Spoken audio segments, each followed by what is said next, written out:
It was almost midnight when my phone rang.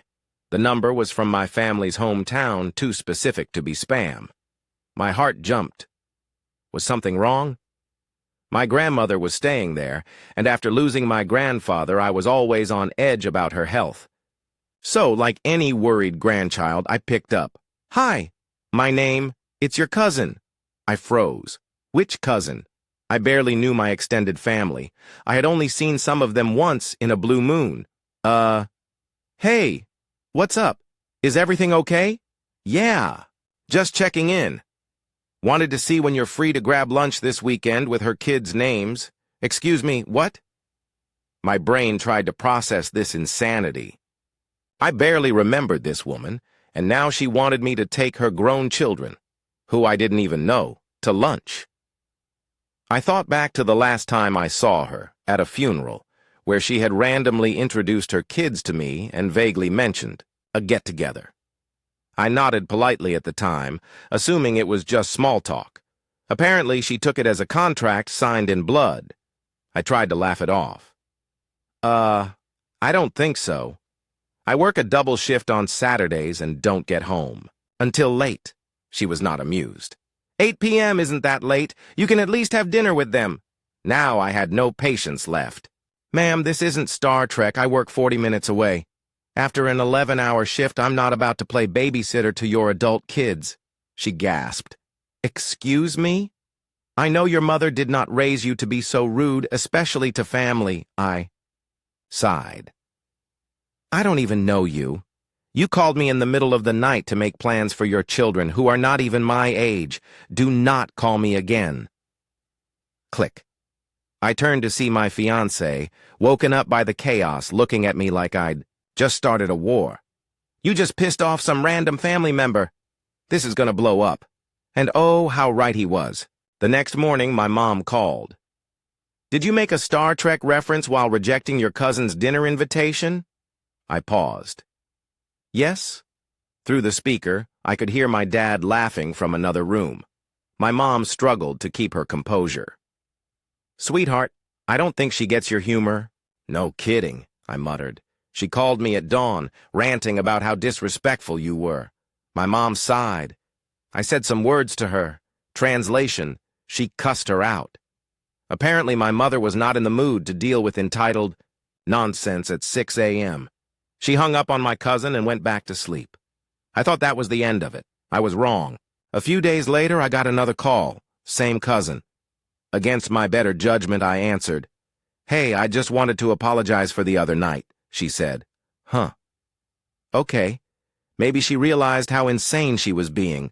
I was hoping you'd reconsider. Spending time with my kids? They don't know anyone in town, and I just want them to feel comfortable. I sighed.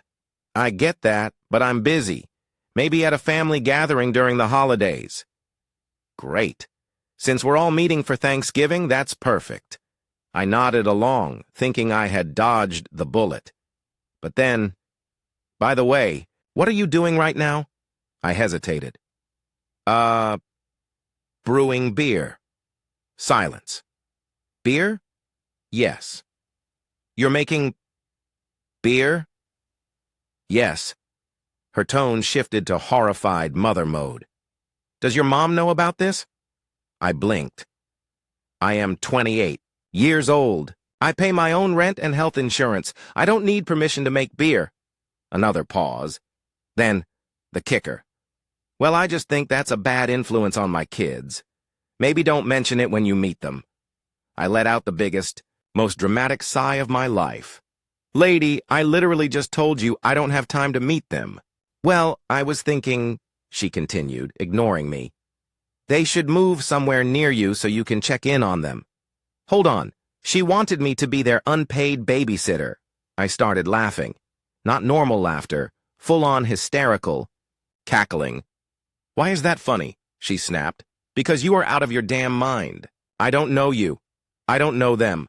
And I don't owe you anything.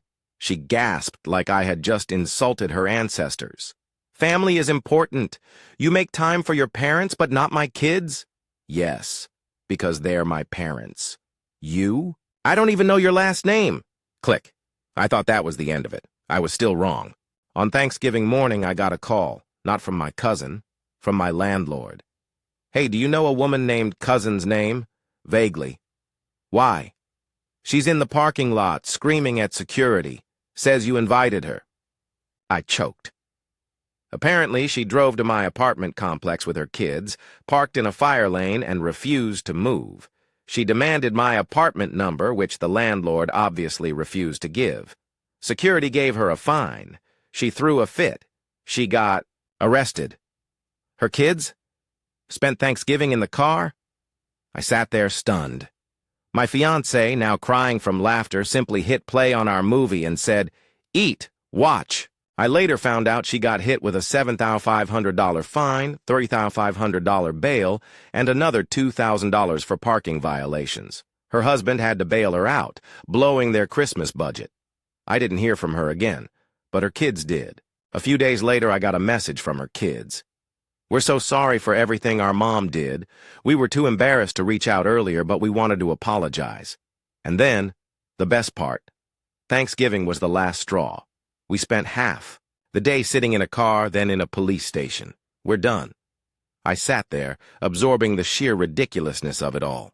Then I typed back, "There's a great pizza place nearby. Friday night, my treat."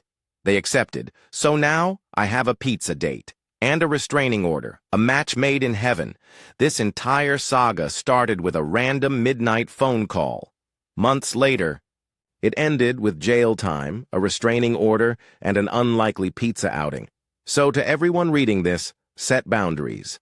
And if a crazy relative calls you at midnight, just don't answer. Thank you for watching. If you haven't subscribed yet, please do so and hit the notification bell to stay updated with more shocking real-life stories happening around you.